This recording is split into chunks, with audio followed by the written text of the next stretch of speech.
오늘 우리가 읽은 야고보서 2장 8절로 13절 말씀은 바로 앞부분인 야고보서 2장 1절로 7절 말씀의 연장선 속에서 주어지고 있는 말씀입니다. 우리가 앞 시간에 살펴본 것처럼 1절로 7절에서는 무엇을 말하고 있죠? 회당에 낯선 두 사람이 찾아왔다. 오늘 우리 식으로 얘기하면 주일날 예배를 드리는데 모르는 사람 두 사람이 찾아왔다. 그 말입니다. 그런데 한 사람은 손에 금반지를 끼고 또 아름다운 옷을 입었고 또 한 사람은 더러운 옷을 입은 가난한 사람이었는데 이때 부자를 향하여 여기 좋은 자리에 앉으소서라고 좋은 자리를 권하고 가난한 자를 향하여서는 너는 밖에 섰든지 내 발등상 아래 앉으라 이렇게 말한다면 이는 서로 구별하고 악한 생각으로 차별하는 일이라고 야고보는 말하였습니다. 이런 행동은 1장 26절 27절에서 야고보가 경건의 기준으로 제시했던 세 가지 항목, 혀를 제갈 먹이는 것, 과부와 고아를 환난 중에 돌아보는 것, 그리고 셋째는 세속에서 자기를 지켜 물들지 않는 것, 이 모든 세 가지를 위반하는 불경건한 행동, 곧 죄라는 것을 살펴봤습니다. 이 야고보는 부자와 가난한 자를 대하는 보통 사람들의 일방적인 이 방식을 통해서 성도는 이렇게 사소해 보이는 것 하나까지 모두 정말 하나님의 은혜를 입은 자로서 모든 사람을 대할 때 얼마나 복음의 정신으로 성도를 대하고 다른 사람을 대해야 하는지 이걸 가르치고 있죠. 그렇게 해야 하나님의 기준에 걸맞는 경건한 사람이요 차별하지 않는 것이 하나님의 은혜를 입은 백성으로서 마땅하고 당연한 바라고 말씀하고 있습니다. 자, 이것은 율법의 가장 사소해 보이는 부분. 물론 하나님이 주신 율법 중에 사소한 것은 없습니다. 왜요?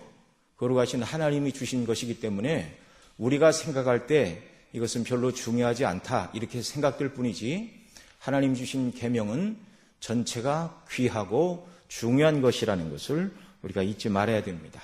이것은 이제 거듭 오늘 말씀 속에서도 강조를 할 것인데요. 우리 볼 때 별것 아니고 사소해 보이는 것. 여러분 누가 낯선 사람이 오늘 이 자리에 이렇게 온다고라 할지라도 좋은 옷을 입은 사람이라면 우리가 그 사람을 대하는 것이 좀 달라지겠죠. 또 아주 정말 냄새나는 옷을 입고 씻지도 않는 사람이 온다면 우리가 그런 사람을 참 마음으로 존중히 여기고 함께 예배드리는 일이 어려울 것입니다. 간혹 어린아이들은 그렇게 후줄근한 옷을 입고 누가 교회에 오면 저런 사람이 왜 우리 교회에 오나, 저런 사람 빨리 갔으면 좋겠다, 마음속에 그런 생각을 할지도 모릅니다. 그런데 오늘 말씀에 의하면 이것은 하나님의 계명을 위반하는 죄라고 그렇게 말씀하고 있다는 것이죠. 사소해 보이는 부분까지도 우리는 하나님의 말씀에 온전히 순종하기 위하여 애쓰고 힘을 써야 한다는 것을 가르쳐 주는데요. 그러나 자세한 내용을 살펴보기에 앞서 우리는 아무리 노력해도 절대로 하나님의 거룩한 뜻인 율법을 100% 순종할 수 없다는 것을 잘 알고 있습니다. 다른 사람보다 더 많이 성화된 성도라 할지라도 이 땅에서는 완전한 순종, 완전한 성화는 있을 수 없습니다. 그럼에도 야고보는 아주 사소하고 작은 것 하나까지도 그리스도인은 항상 지키려고 힘써야 한다는 것을 오늘 본문에서 말씀하고 있는데요. 이렇게 작은 계명 하나까지도 지키고 순종해야 구원받는다, 이것을 말하는 것은 아니죠. 이 땅에 어느 누구도 말씀드린 대로 율법을 다 지켜서 구원받을 인생은 없습니다. 그리스도 안에서 새로운 피조물로 지으심을 받은 성도들은 과거에는 율법을 지킬 수 있는 능력 자체가 없었지만 이제 율법을 지킬 수 있는 새 사람으로 그리스도 안에서 우리가 새로운 피조물로 빚어졌고 또 그리스도 안에서 이전과 다른 능력과 은혜를 주시어 율법에 순종할 힘과 능력도 주시지만 그렇다고 모든 율법을 이 땅에서 완전히 다 지키고 순종할 수 있는 것은 아닙니다. 왜 그렇죠? 저와 여러분이 거듭난 새 사람이지만 우리 속에는 새 사람의 원리만 있는 것이 아니라 옛사람의 원리, 부패한 본성의 원리가 이 세상을 떠날 때까지 여전히 함께 존재하기 때문에 그렇습니다.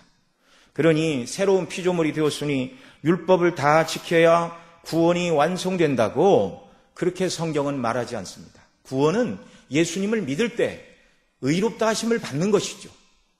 칭의의 구원을 받은 자들이 성화의 구원을 힘써야 된다고 성경은 말합니다. 설령 하나님의 은혜와 능력이 한량없이 부어져서 예수님 믿은 이후로 율법을 한 번도 어긴 적이 없는 사람이 있다 할지라도, 물론 이것은 어디까지나 가정입니다. 그런 사람은 있을 수가 없습니다. 그런 사람이 있다 할지라도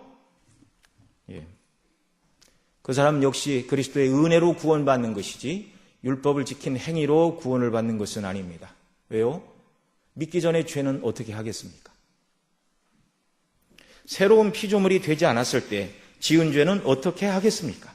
물론 새로운 피조물이 된 다음에 저와 여러분이 믿지 않았을 때의 세상의 원리와 방식과는 완전하게 다르죠. 죄를 덜 짓는 것은 사실이지요. 그러나 오늘 말씀의 기준으로 볼 때 여전히 하나님이 원하시는 그 거룩한 기준에는 우리가 너무나 멀리 있는 연약하고 초라한 존재라는 것을 고백하지 않을 수 없습니다. 하나님의 말씀은 정말 이 거룩한 기준은 우리가 오르지 못할 태산과 같이 높은 기준을 말하고 있는데, 작은 능력을 가진 저와 여러분의 힘과 능력으로는 도저히 이 말씀대로 온전히 순종할 수가 없죠. 여기서 오늘 본문을 통해 야고보가 지적하는 것은 우리가 받은 구원의 은혜가 얼마나 크고 놀라운가, 이 구원의 은혜를 받은 자들에게 그 구원에 걸맞는 성도의 삶이 얼마나 높고 고상하고 영광스러운 것인가, 이 기준을 야고보가 우리에게 제시를 하고 있는 것이죠. 우리가 이 수준에 항상 도달하지는 못한다 할지라도 기준이 여기라는 것을 잊지 말라는 것이죠. 그리고 늘 이 기준을 붙들고 하나님의 은혜와 도우심을 구하며 자기 자신을 살피고 살아야 한다는 것을 가르치고 있습니다. 부자를 좋은 자리에 앉히고 가난한 자를 낮은 자리에 앉히는 이 일은 여러분, 우리가 생각할 때 세상에서는 지극히 상식적이고 그것을 세상에서는 죄라고 말하는 사람이 없습니다. 그런 행동을 했다 할지라도 누구를 크게 해롭게 하는 것도 아니고요, 당연한 일로 여기는 것이죠. 그런데 성령의 감동을 받은 야고보는 그런 행동은 차별이고 가난한 자들과 이웃을 사랑하라는 하나님의 계명과 반대되는 죄라고 명백히 지적하고 있습니다. 이것을 오늘 본문 8절 9절에서는 이렇게 말하는데요, 우리 2장 8절 9절 같이 읽겠습니다. 너희가 만일 경에 기록한 대로 내 이웃 사랑하기를 내 몸과 같이 하라 하신 최고한 법을 지키면 잘하는 것이거니와, 만일 너희가 외모로 사람을 취하면 죄를 짓는 것이니 율법이 너희를 범죄자로 정하리라. 아멘. 누구든지 이웃을 사랑하는 사람은 이웃 사랑을 명하신 최고한 법을 지키는 것이다. 그러나 부자는 예우하고 가난한 자를 차별하는 이 행위는 이웃 사랑하기를 내 자신과 같이 하라, 나는 여호와니라 라고 하신 레위기 19장 18절의 말씀, 이것을 오늘 야고보는 최고한 율법이라고 이렇게 말하고 있는데요, 그 율법에 의해서 죄 있다라는 판결을 받게 된다고 말씀하고 있습니다. 여러분, 이웃 사랑을 명한 것이 왜 최고의 법이죠? 영어 성경에서는 더 노얄 라우 이렇게 말하고 있습니다. 바로 왕이신 하나님께서 주신 법이다, 그 말이죠. 하나님 나라의 원리, 구원의 원리가 바로 사랑입니다. 또한 왕이신 예수님께서 내 이웃을 내 몸처럼 사랑하라고 가르쳐 주셨죠. 그리고 친히 우리를 향한 그 사랑 때문에 저와 여러분을 구원하시려고 영광의 하나님이, 창조주가 사람의 몸을 입고 이 땅에 오셔서 율법에 순종하시고 우리 죄를 대신 짊어지시고 십자가에 죽으심으로 생명을 내어주시고 저와 여러분을 구원해 주셨습니다. 성도들은 모두 하나님 아버지와 우리 주 예수 그리스도의 사랑에 빚진 자들이죠. 사랑으로 아들을 내어주신 하나님 아버지, 우리를 사랑하심으로 자신을 십자가에 내어주신 우리 주님 때문에 우리가 죄사함 받아 하나님의 자녀가 되었습니다. 영광스러운 하나님을 닮아야 될 자녀의 신분으로 부르심을 받았습니다. 그렇다면 몸소 이 사랑을 실천하고 보여주신 아버지를 닮고 우리 구원의 주님을 따르지 않는 것은 허물이고 명백히 죄인 것이죠. 어떤 분들은 구약은 율법을 준수하러 애를 써야 했지만, 그리고 구약은 율법을 지킴으로 구원을 받지만 신약의 백성은 율법의 자유하니 그저 사랑의 원리를 따라 행하면 된다, 이렇게 말하면서 마치 율법과 사랑이 별개인 것처럼 설명하는 경우가 있습니다. 그러나 율법과 사랑은 대척점에 있지 않습니다.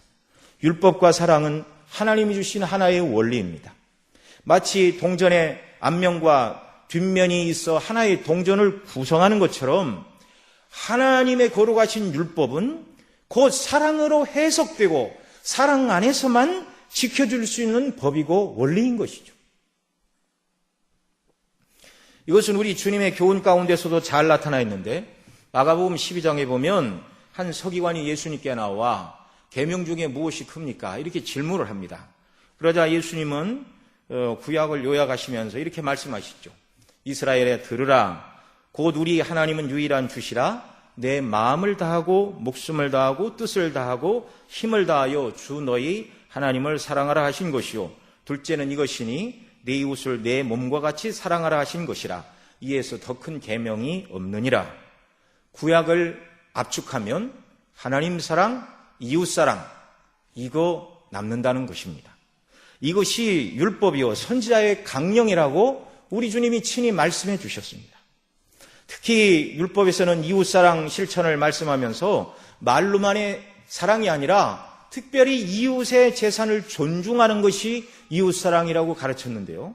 이웃의 재산을 훔치거나 빼앗지 말아야 될 뿐만 아니라 더 나아가 이웃의 재산을 보호해야 된다, 이렇게 가르칩니다. 예를 들어 들판에 홀로 헤매는 양떼를 발견했는데 그것이 누구의 것인 줄 알았을 경우 그것을 주인에게 끌어다 주어야 한다. 이것을 신명기 22장에 이렇게 말합니다. 내 형제의 우양이 길 잃은 것을 보거든 못 본 채 하지 말고 너는 반드시 끌어다가 내 형제에게 돌릴 것이요. 내 형제가 내게서 멀거나 내가 혹 그를 알지 못하거든 그 짐승을 내 집으로 끌고 와서 내 형제가 찾기까지 내게 두었다가 그에게 돌릴지니 낙이라도 그러하고 의복이라도 그리하고 무릇 형제의 일은 아무 것이든지 내가 얻었거든 다 그리하고 못 본 채 하지 말 것이며 내 형제의 낙이나 소가 길에 넘어진 것을 보거든 못 본 채 하지 말고 너는 반드시 형제를 도와서 그것을 일으킬지니라. 농사 짓는 일을 쉽게 예를 들면 이웃이 이렇게 곡식을 말리고 있는데 외출을 했습니다. 갑자기 소나기가 내리려고 하면 그것을 본 옆집 사람은 거두어 드리든지 비닐로 덮어주어야 한다는 것이죠. 누가 시키지 않아도 그 정도를 알아서 해야 하는 것이 그리스도인이라는 것입니다. 길을 가다가 어려움을 만난 사람을 보면 비록 내가 모르는 사람이라도 도와주어야 합니다. 이것이 그리스도인이 마땅히 행해야 될 일이라는 것이죠. 그런데 본문에서는 부자와 가난한 자를 차별하면 이것이 최고한 법을 지키지 못하는 율법의 범법자가 된다. 앞서 말씀드렸다시피 이 행동은요, 우리가 보기에는 아주 사소하고 별것 아닌 것처럼 보이는데 왜 야고보는 하나님 앞에서 이것이 죄라고 말하죠? 그러니까 이것을 다른 말로 바꾸면 하나님 앞에서 사소해 보이는 죄는 없다는 것입니다. 하나님 앞에서 우리 생각으로 그것은 별것 아니야. 그 정도는 하나님도 이해하시고 용납하실 거야. 이런 생각은 머릿속에서 싹 지우고 살라는 것입니다. 하나님 앞에서 작은 죄라는 것은 존재하지 않습니다. 모든 것이 다 거룩하신 하나님을 명령을 거스리는 죄이죠. 그래서 율법의 한 부분만 범해도 전체를 범한 책임이 있다고 말씀하고 있습니다. 우리는 하나님의 법 중에 모든 법을 다 지킬 수 없다고 생각합니다. 그래서 다 지켜야 순종이고 하나도 지키지 못하면 율법을 지킨 것이 아니라는 오늘 본문의 야고보의 주장은 너무나 가혹해 보이고 무리한 말씀이라는 생각이 우리 자신에게 들 수 있습니다. 현대인들이 가장 많은 유혹을 받는 것이 오늘날 물질과 명예와 이성의 문제들일 것입니다. 수많은 유혹거리들이 있겠지만 만일 이 유혹거리가 세 가지만 있다고 가정을 할 때 어떤 사람이 나는 물질과 이성에 대한 유혹은 전혀 느끼지 않는데 명예에 대한 욕심 때문에 자주 넘어진다 그렇게 말하면 셋 중에 둘을 잘 지켰으니 3분의 2는 성화가 되고 나머지 3분의 1만 성화를 이루면 되는 것일까요? 66%는 순종하는 그리스도인이라고 성경은 말씀합니까? 오늘 본문대로 하면 야고보의 가르침대로 하면 율법 중 하나만 어기면 율법을 다 어긴 것이라고 이렇게 말씀하고 있습니다. 오늘 10절 말씀 같이 읽겠습니다. 누구든지 온 율법을 지키다가 그 하나에 거치면 모두 범한 자가 되나니. 참 우리가 마음에 새겨야 될 말씀입니다. 이 말씀은 우리가 모든 율법을 다 순종하지 못해도 조금이라도 순종하는 것은 하나님 앞에 가치가 있다는 말을 하지 못하게 합니다. 여러분 우리가 때로 그러지 않습니까? 내가 하나님의 모든 계명은 다 순종하지 못해도 그래도 나머지 이러한 것들은 순종하니 나는 그래도 하나님 앞에 꽤 괜찮은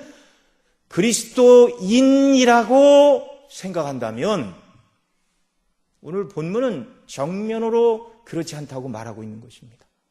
스스로 우리 자신을 속이지 말아야 하는 것이죠. 여러분 사람 사이에서는 그렇게 생각하죠. 연약하니까 어떻게 다 할 수가 있느냐. 예를 들어서 부모가 자녀에게 어지러진 방을 보고 방 정리를 해라 이렇게 했더니 완벽히는 못해도 그래서 침대에 이불이 구겨져 있고 침대 못에 양발이 떨어져 있고 책상에 휴지가 널려 있어도 방 안에 가득한 옷을 옷걸이에 걸고 빨랫감을 세탁기에 가졌다 넣은 것만으로도 자녀들은 부모 말씀에 순종했다 그렇게 생각을 하겠죠. 완전한 순종은 아니어도 어느 정도 순종을 했다 이렇게 생각할 것입니다. 부모들도 내 마음에 썩 드는 것은 아니지만 그래도 흉내는 냈네 이해하고 넘어갈 만하죠. 이것이 인간의 수준입니다. 그러나 하나님의 율법은 완전히 순종한 것이 아니라면 부분적인 순종은 하나님께 순종한 것이 아니라고 말씀합니다. 오늘 읽은 본문 10절의 말씀이 그 말씀입니다. 부자를 좋은 자리에 앉게 하고 가난한 자는 낮은 자리에 앉게 하는 이 행동이 우리에게는 아주 사소해 보이는데 아니 우리는 거의 의식도 하지 못하고 이런 행동을 반복하며 살아가는데 야고보는 이것이 차별이요. 하나님은 사랑이신데 차별하는 일은 하나님의 뜻과 성품을 위반하는 일이요. 또한 이 차별은 내 이웃을 내 몸처럼 사랑하라는 최고한 율법을 어긴 죄라고까지 말씀하고 있습니다. 정말 사소해 보이는 이 차별이 그렇게 간단하지 않다는 것을 우리가 기억을 하고 신앙생활을 해야 됩니다. 가난한 자들을 향하여 너는 밖에 있든지 내 발등상 아래 앉으라 하는 이 사소한 것, 이것이 율법 전체를 어긴 일이라고 야고보는 왜 말하고 있는 것이죠? 이것은 십계명의 정신을 위반하는 일이기 때문입니다. 아무리 작은 일이라도 그것이 하나님의 거룩한 십계명의 정신을 위반하는 일이기 때문에 그렇습니다. 십계명의 1계명, 2계명은 하나님만 사랑하고 우상을 만들지 말라 그것이죠. 그런데 모든 죄는 하나님을 거스리고 하나님보다 더 사랑함으로 나오는 행동들이 죄입니다. 우리가 가난한 자들을 차별하면 성도는 하나님의 이름을 대표하는 자들인데 하나님의 이름에 누를 끼치게 됩니다. 저 예수 믿는 사람이라고 하면서 교회에서도 사람을 차별하는구나. 그러면 하나님이 차별하는 분이 되는 것이죠.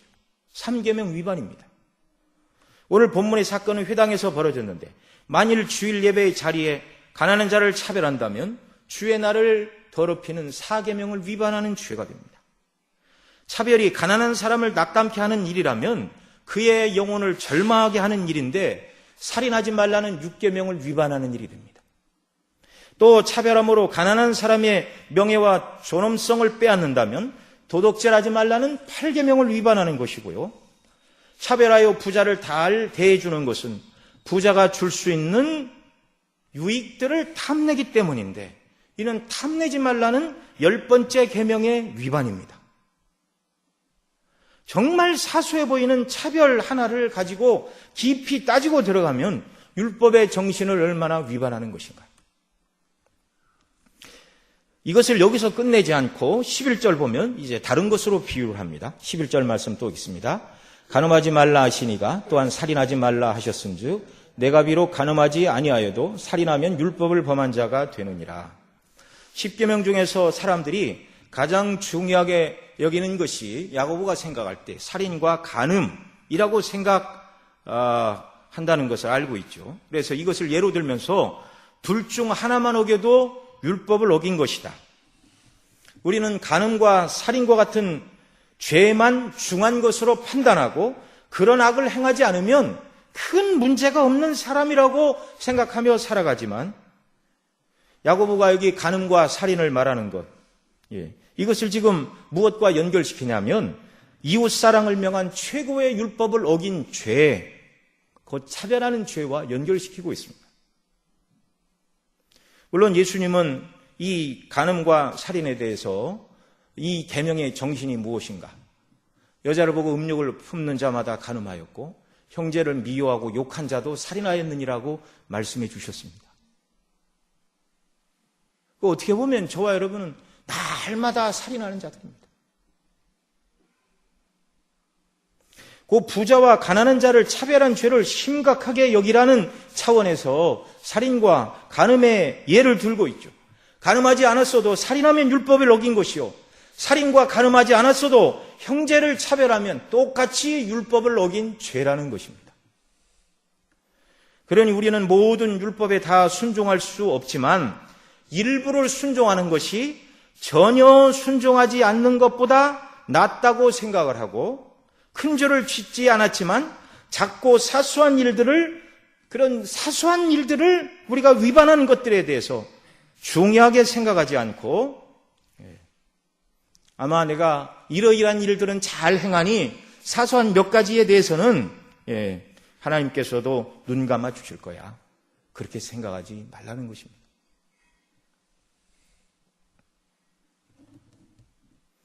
만일 나는 모든 율법은 다 지키지 못하지만 이 정도는 행하니 전혀 하지 않는 것보다 낫다 생각을 한다면 물론 성도는 그렇게 해야 됩니다. 오늘 본문에서 야고보는 그 생각은 틀렸다. 율법을 지키지 않는 것보다 몇 가지를 지키는 것이 낫지만, 그러나 몇 가지를 지켰기 때문에 그래도 나는 괜찮은 사람이다, 이 생각은 하지 말라는 것입니다. 그런 생각은 틀렸다는 것입니다. 그리스도인으로서 가져야 될 마음의 자세가 아니라는 것이죠.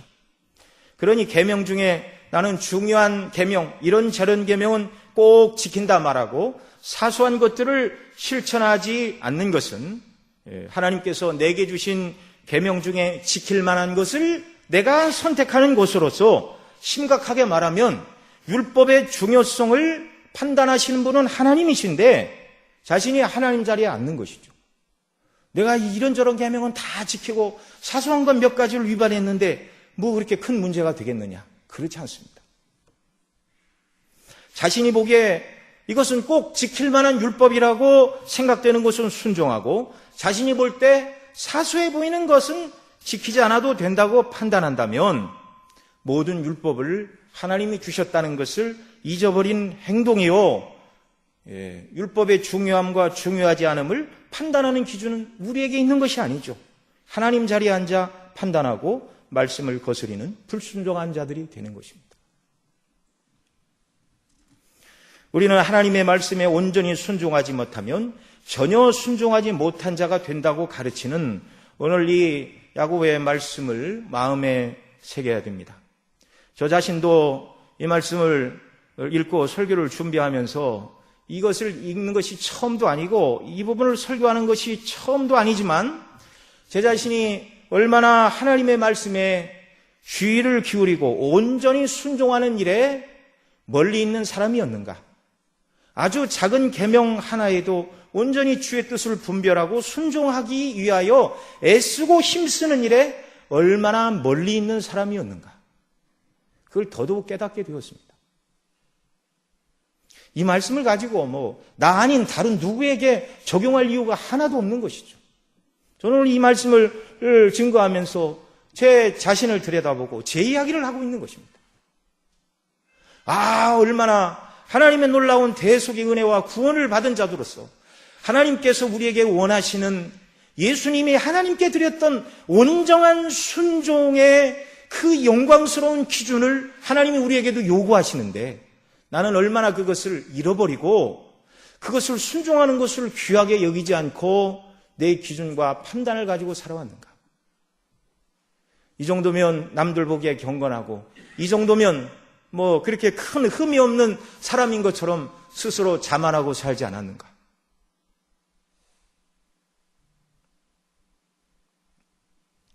하나님의 말씀을 지키는 일에 제 자신은 너무 멀리 있었습니다. 우리는 하나님의 계명을 순종하는 것에 대해서 야고보가 가르치는 바를 잘 기억해야 할 것입니다.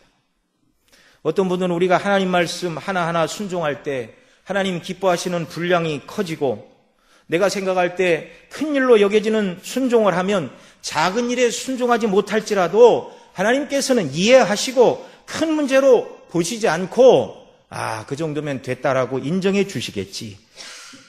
오늘 본문은 절대 그런 생각을 못하게 합니다. 마치 우리 몸에 많은 지체와 기관이 있어서 건강검진을 했는데 의사가 전체적으로 검진을 해보니 당신의 심장은 건강합니다. 얼마나 팡팡 뛰는지 심장에서 내뿜는 이 피가 말초 혈관까지 잘 진행이 되고 혈관이 막힌 데도 없고 아무 문제도 없습니다. 폐도 튼튼합니다. 폐활량도 크고 폐에 어떠한 문제도 없습니다. 위장도 아무런 문제가 없습니다. 소화도 잘 되고 어떤 혹이나 궤양 아무것도 문제가 없습니다. 이렇게 말한다 할지라도 그런데 한 가지 간에 문제가 있습니다. 이렇게 얘기한다면 그 생명 전체에 위협이 찾아온 것입니다. 하나님의 계명을 지키고 순종함에 있어서 한 부분에 실패하면 전체에 문제가 있는 것이다. 야고보가 가르치고 있는 이 말씀에 의하면 우리는 정말 하나님이 원하시는 율법에 순종하는 의의 기준 자체를 잘 알지 못했습니다. 또 그 하나님의 기준에 너무나 멀리 있는 자라는 것을 고백하지 않을 수 없습니다. 그런데 12절에서는 우리를 더 절망하게 하는 말씀을 하고 있습니다. 12절 말씀 또 같이 읽습니다. 너희는 자유의 율법대로 심판받을 자처럼 말도 하고 행하기도 하라. 여기서 말하는 자유의 율법은 율법은 그냥 율법이죠. 그러나 자유의 율법이라 말하는 것은 복음의 은혜 가운데 있는 사람이 성령의 도우심으로 이제 그 율법을 지킬 수 있게 되었다는 의미에서 자유의 율법이라고 설명을 하고 있습니다. 성령의 역사로 율법에 순종하게 될 때 율법은 우리에게 자유를 줍니다. 그리스도의 복음은 죄에서 자유를 줄 뿐만이 아니라 율법을 지킬 수 있는 자유와 능력과 은혜를 주시죠. 이것은 저와 여러분이 늘 성령 충만하여 복음의 영광 가운데 모든 율법을 순종하고 이루는 자들이 되라는 권고입니다. 그러나 이것은 내 힘으로 되는 일이 아니죠. 주의 은혜가 늘 필요하고 성령의 도우심이 없이는 불가능한 일입니다. 그러니 우리는 늘 그리스도의 피로 죄사함 받고 하나님의 자녀가 된 우리의 영광스러운 신분을 잃어버리지 말아야 되고 매사 매 순간 하나님께서 나에게 무엇을 원하시는지 생각을 하고 이게 주님을 모신 임마누엘의 삶이죠. 성령을 모신 임마누엘의 삶이죠. 성령의 도우심 가운데 순종하는 자들이 되어야 합니다. 그런데 우리가 주님을 잃어버리고 본성의 원리를 따라 살아갈 때가 얼마나 많이 있습니까? 물론 이 말씀대로 지키지 못해도 지옥 가는 것은 아닙니다. 서두에 말씀을 드린 것처럼 은혜로 구원을 받죠. 그러나 구원받은 성도를 향하여 하나님께서 당신의 아들의 그 영광스러운 보혈의 피로 죄사함을 받은 자녀들에게 원하는 하나님의 기준, 저와 여러분의 기준은 우리가 늘 목사님 통해 듣는 대로 그리스도의 완전한 순종의 자리까지 나아가는 성화의 삶입니다. 이것을 기대하시고 예수님 내어주시고 저와 여러분을 구원하시고 자녀라는 이름을 우리에게 주셨습니다. 13절에서는 국률을 행하지 않는 자에게는 국률 없는 심판이 있으리라. 앞부분이 이렇게 말하는데요. 이 말씀이 율법을 지키지 않으면, 국률을 따라 행하지 않으면 우리가 하나님의 국률을 전혀 입지 못하고 구원이 취소되고 지옥 형벌에 떨어진다는 말이 아니죠. 하나님의 징계가 있을 것임을 말하는 것입니다. 오늘 우리가 살펴보고 있는 이 말씀은 하나님의 계명을 순종하는 것이 그렇게 우리 생각처럼 간단하거나 쉬운 것이 아니라는 것을 알게 되죠. 마치 하나님의 말씀에 순종하는 것은 깨지기 쉬운 유리를 다루는 것과 같다, 이렇게 비유할 수 있습니다. 사소한 부주의로 사람 볼 때 작아 보이는 계명, 거듭 말씀드리지만 작은 계명은 없습니다.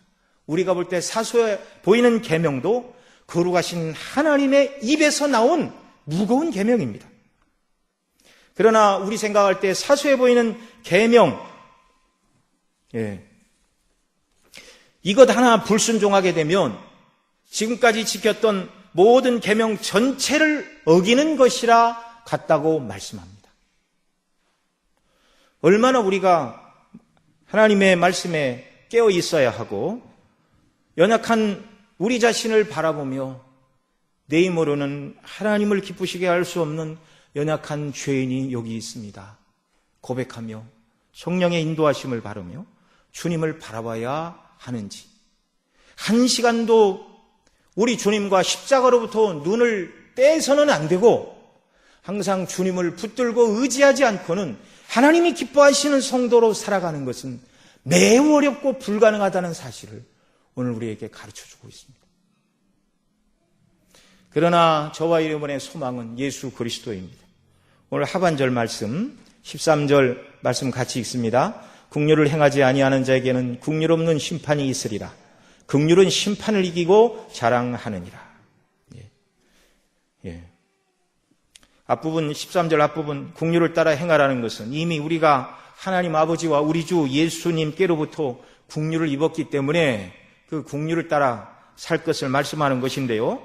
사도 바울은 믿음의 아들 디모데에게 편지하면서 이렇게 말합니다. 디모데후서 1장 2절에 사랑하는 아들 디모데야 편지하노니 하나님 아버지와 그리스도 예수 우리 주께로부터 은혜와 국률과 평강이 있을지어다. 여러분, 국률은 우리가 잘 아는 바처럼 죄인을 불쌍히 여기는 하나님의 마음이 국률입니다. 어머니가 젖 먹는 자식을 바라보는 애처로운 마음이 국률입니다.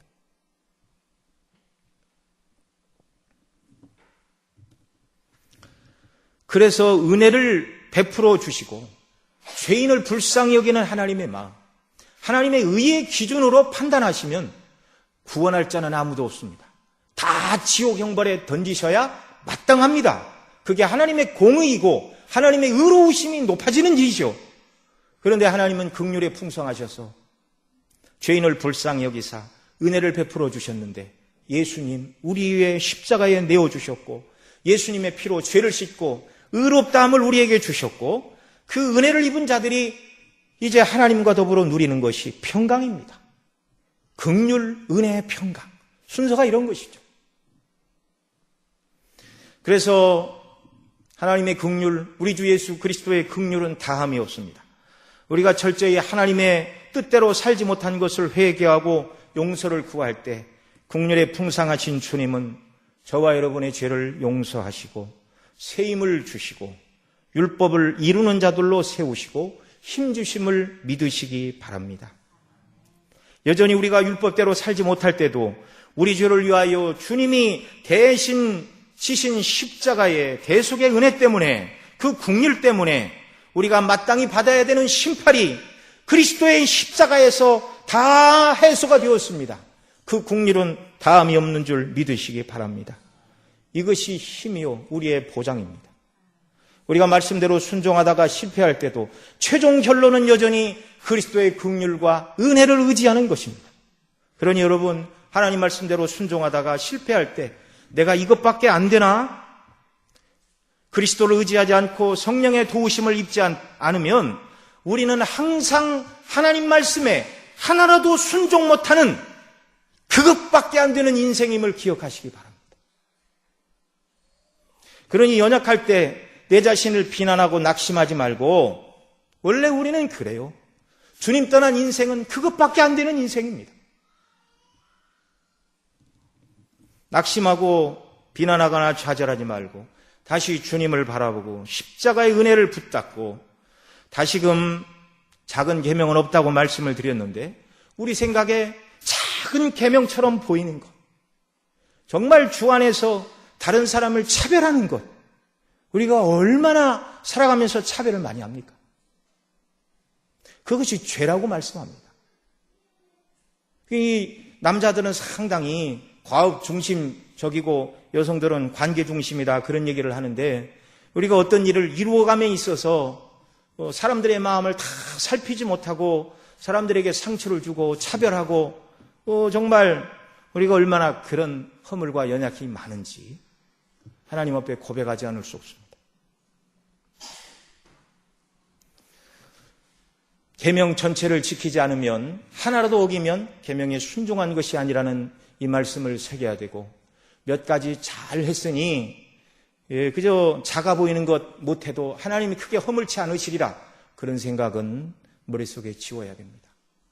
모든 계명은 다 소중하고 그리스도의 피로 구원받은 자녀들을 향하여 하나님이 요구하시는 바가 거룩하고 완전한 수준을 하나님이 요구하시는데, 우리가 지상에서는 그 수준에 도달할 수 없을지라도 이 목표를 바라보고 날마다 기도하고 주님의 도우심을 구하고, 넘어지면 회개하고 다시 일어나 주님의 도우심과 성령의 도우심을 간구하며 말씀 붙들고, 한시도 주님 품을 떠나서 성령의 인도하심을 떠나서 살아가는 삶이 아니라 늘 주님 안에 성령께 붙들려 말씀에 순종하기를 힘쓰고 애쓰는 저와 여러분 모두가 되시기를 주님의 이름으로 축복합니다.